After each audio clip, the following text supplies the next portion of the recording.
Get out, now! The shout echoed through the hospital hallway like a gunshot. Nurses froze, patients looked up, and standing at the nurse's station, tears streaming down her face, was Olivia, one of the most compassionate, dedicated nurses in the entire wing. Her hands trembled as she tried to explain herself, but Dr. Coleman wasn't listening. He stood towering in his white coat, face flushed with rage, finger stabbing the air toward the exit. "You made a mistake on the chart. You put my patient at risk. That's grounds for termination, and I don't care what excuse you have." The mistake? A medication timing entry that had already been corrected before it ever reached the patient. But Coleman wasn't interested in facts.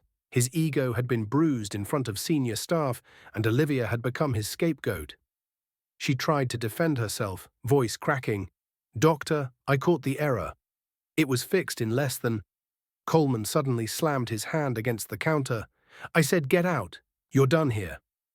The hallway fell silent, and then he added under his breath, "Maybe someone like you should have stayed in nursing school where you belong." The words hit harder than the slam. Olivia turned away, covering her face, and walked out, humiliated in front of staff, visitors, and even patients.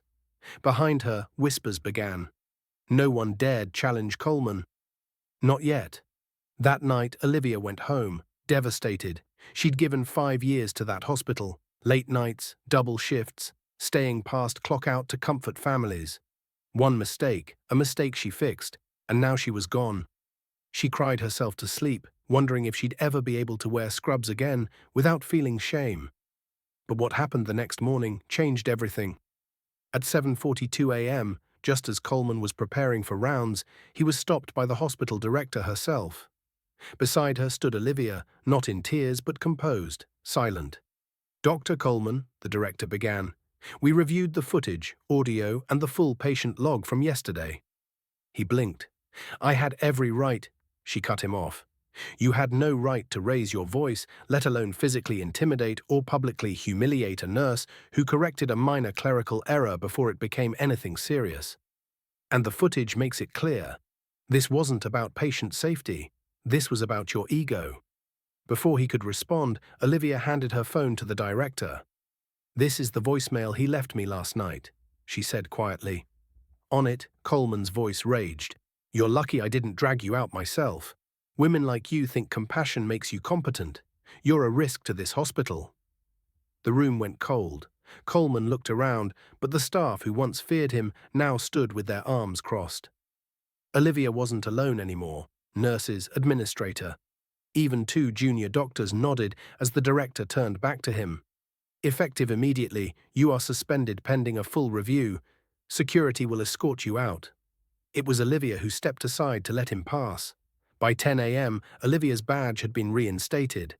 By noon, her inbox was flooded with messages, from patients who remembered her kindness, colleagues who thanked her for speaking up, and even one surgeon who wrote, "We need more nurses like you, not less." The staff lounge was quiet when Olivia walked in to grab her things. But then someone stood and clapped. Then another, and within seconds, the room erupted. Not in gossip, not in whispers, but in applause. Because someone had finally said no more to the tyranny of unchecked titles. Because Olivia had faced down humiliation with grace, and because the truth, no matter how late, had finally spoken louder than the lie. So titles don't define character. Power doesn't justify cruelty, and silence in the face of injustice isn't professionalism, it's complicity. Standing up for yourself doesn't make you weak. It proves you believe in your worth even when others try to erase it. Respect is earned through how you treat the ones you think can't fight back. Have you ever been made to feel small for doing your job right? Or watched someone get blamed for something they never deserved? Before we end this story, let us know in the comment where are you watching from. If this story spoke to you, subscribe to the channel, hit that like button, and drop a karma in the comments below to show support for every underdog who stood tall when it mattered most.